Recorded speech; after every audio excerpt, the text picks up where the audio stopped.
আমি ভাইয়া বলি অনেকে আছে কিন্তু শুধুমাত্র আপনার একটা কেক খাওয়ার জন্য কিন্তু অনেক দূর থেকে আসে। বিষয়টা হচ্ছে কি ভাইয়া, মানে স্বপ্নে মানুষ আছে না, স্বপ্ন দেখে রাতে ঘুমের মধ্যে, দেখে না? আমি আসলে ঘুমের মধ্যে কখনো স্বপ্ন দেখি নাই। এক, দ্বিতীয়ত হচ্ছে কি, আমি জাকির আগারগাতে 10টা কেক কেক বিক্রি করা মানুষ। আজকে এই যে ক্যামেরাগুলোর কারণে কিন্তু আজকে আমার এই পরিচিতিটা ভাইয়া। অনেকে পিছন থেকে এসে বলে ভাই এই ইউটিউবার থেকে একটু সরান না। আমি সাথে সাথে প্রতিবাদ করি যে ভাই কেন এই কথাটা বলেন, আমি তো কাস্টমারদের তো পিছনে দিয়ে দিছি। ওনারা সামনে থেকে ওনারা যদি ভিডিও না করতো তাহলে আপনাকে আমাকে দেখতে পাইতেন? এই যে টেকনাফ থেকে তেতুলিয়া পর্যন্ত আপনারা আমাকে চিনতেন? কোনোভাবেই সম্ভব না। সো ওনাদের প্রায়োরিটি একটু হলেও আছে, সবার আগেই আছে আমি বলি।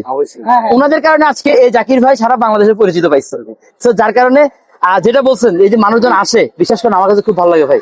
আমি স্বপ্নে ভাবি নাই এই ছোট্ট একটা মানুষ এখানে বসে কেক বিক্রি করতাম, দিন শেষে বাসায় চলে যেতাম, আবার পরের দিন আসতাম। ঠিক আছে, আমার রেগুলার রুটিন ছিল এটা। কিন্তু আলহামদুলিল্লাহ এমন অবস্থা যে এখন কেক সেল হওয়ার পরেও এই যে মানুষ দাঁড়াচ্ছে, ভাইয়া কথা বলতেছে, ছবি তুলতেছে, এগুলো আসলে ভালোবাসা না বাসলে হয় না ভাইয়া।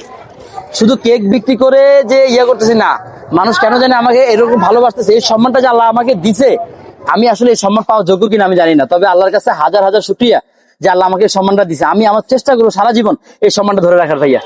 আচ্ছা ভাইয়া।